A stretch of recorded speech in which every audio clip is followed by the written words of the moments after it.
राजन शाही के सीरियल अनुपमा में लगातार नए ट्विस्ट आ रहे हैं और शो अब अपने तीसरे चरण में पहुंच रहा है, जिसमें अनुपमा अपनी जिंदगी की नई शुरुआत करने जा रही है।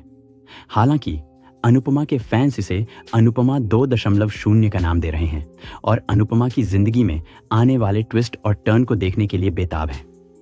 हाल के एपिसोड में यह दिखाया जाने वाला है कि अनुपमा अपनी मां कांता से पूछती है कि क्या अनुज और छोटी अनु उनके साथ आए हैं। वह यह भी पूछती है क्या अनुज अब भी उनके जीवन में जो भी हुआ है उसके लिए उसे दोषी मानते हैं। अनुपमा अपनी मां कांता से यह भी पूछती है कि अनुज ने आखिरकार कहा तो क्या कहा।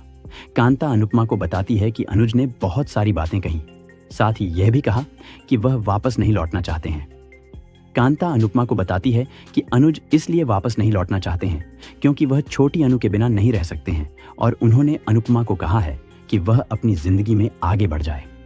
अपनी मां कांता के मुंह से यह सारी बातें सुनकर अनुपमा पूरी तरह से टूट जाती है, लेकिन कांता और उसका भाई भावेश उसे हौसला देते हैं। अनुपमा यह जानकर के बहुत दुखी रहने लगती है कि उसकी लाइफ में सब कुछ बर्बाद हो गया है। भावेश कांता से पूछते हैं कि उसने अनुपमा को सच क्यों बताया। तब कांता कहती है कि एक मां के तौर पर उसे पता है कि कब बच्चे को कड़वी दवा का घूंट देना जरूरी है। अनुपमा के नए प्रोमो में दिखाया जा रहा है कि जब अनुपमा का हौसला टूट रहा होता है तो कोई उसकी मदद के लिए आगे आती है। कहा जा रहा है कि यह नया व्यक्ति कोई और नहीं बल्कि नीना गुप्ता है। हालांकि इस बारे में अभी तक किसी भी तरह का खुलासा नहीं हुआ है, लेकिन यह जरूर है कि आने वाले एपिसोड में यह दिखाया जाएगा कि अनुपमा का सहारा बनने में कांता कोई कसर नहीं छोड़ती है।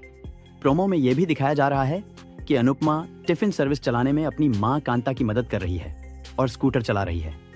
साथ ही यह भी दिखाया गया है कि कांता अनुपमा को अपनी डांस एकेडमी शुरू करने के लिए प्रोत्साहित कर रही है। अनुपमा में यह भी दिखाया जाएगा कि शाह परिवार भी अनुपमा को लेकर बहुत दुखी है। जब पता चलेगा कि वनराज अनुपमा से मिलने गया था तो लीला और काव्या दोनों वनराज से सवाल पूछते हैं कि ऐसा उसने क्यों किया। तब वनराज कहता है कि उसे डर लग रहा है कि अनुपमा कहीं कुछ गलत ना कर ले। शाह परिवार के सामने वनराज ये कहता है कि वह अनुपमा को इस तरह दुखी और टूटा हुआ नहीं देख सकता और उसकी मदद करना चाहता है। ऐसे में हंसमुख भाई वनराज से कहते हैं कि वह अनुपमा से दूर रहे और उसकी मुसीबतों को बढ़ाने में अपनी भूमिका न निभाए। हंसमुख भाई यह भी कहते हैं कि कांता और बाकी लोग अनुपमा को सपोर्ट करने के लिए हैं।